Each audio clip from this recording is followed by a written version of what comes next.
Welcome to Harry Potter University. In today's story, we'll unveil the tale of James Potter's acquisition of the legendary Cloak of Invisibility. Join us as we delve deep into the magical history that shrouds this iconic artifact. What is the Cloak of Invisibility? There are a lot of things Harry Potter might not have achieved without the aid of the Cloak of Invisibility he received as a Christmas gift in Harry Potter and the Sorcerer's Stone. It would have been impossible for him to sneak into the forbidden section of the library at Hogwarts, and he certainly wouldn't have been able to escape the numerous sticky situations he got himself and his friend into over the years. Disregarding the fact that he was going to need every known advantage by the time he reached his final showdown with the Dark Lord Voldemort, it often seemed as though someone was looking out for him, or rather, a lot of someones. Harry Potter may have received the Cloak of Invisibility from an anonymous gifter that Christmas morning, but as the story progressed, fans learned that the Potter family had a long history with the cloak that included Harry's father, James. This poses a lot of questions, including what exactly the Cloak of Invisibility is, as well as how it fell into the hands of the Potters just when they needed it the most.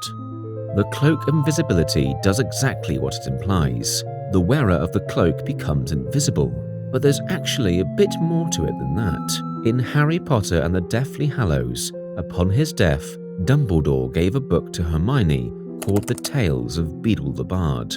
Because Dumbledore rarely did anything without an ulterior motive, Hermione was convinced that there were clues in the book that would help the trio on their quest to find and destroy Voldemort's Horcruxes.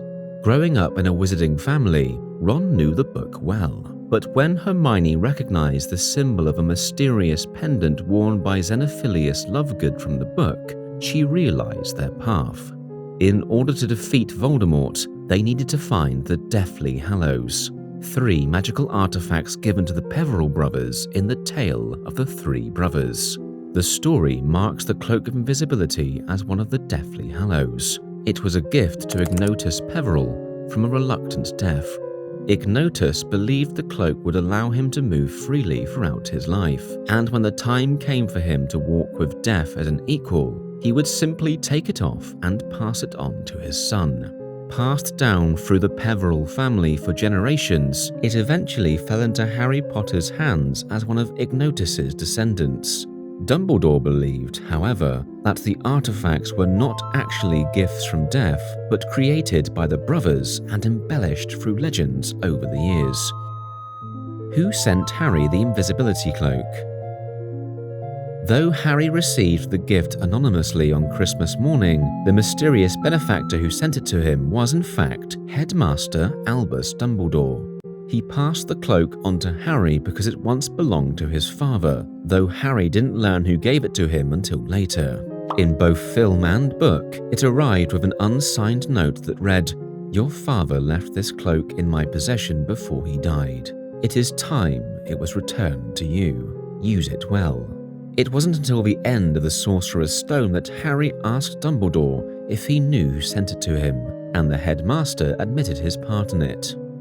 How did James Potter get the Cloak of Invisibility? Since Harry inherited the cloak indirectly from his father, many have wondered how James Potter came to possess it. James inherited the cloak from his father, Fleamont Potter, who inherited it as a descendant of Iolanthe Peverell, a granddaughter of Ignotus Peverell. The cloak passed down through generations of the family until it reached James and then Harry. Much like Harry, James was known to use the Cloak of Invisibility to get up to mischief while he was a student at Hogwarts, including sneaking into and out of the Shrieking Shack. Dumbledore came into possession of the Cloak of Invisibility after asking James Potter if he could examine its magic. He still had it when James died, so he held on to it until Harry was old enough to handle responsibility. He passed it down to James's son when he was 11 years old. While some believe Dumbledore, as a lifelong seeker of the Deathly Hallows, could have easily kept the cloak for himself, it is a little-known fact that he did not require the cloak to become invisible.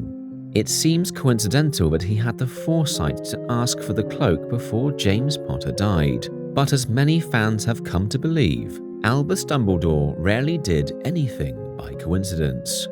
As we conclude this video, we thank you for joining us on this fascinating story about the Cloak of Invisibility. If you enjoyed this video, don't forget to like, subscribe and hit that notification bell to stay updated with more enchanting Harry Potter content from Harry Potter University. Until next time, stay magical.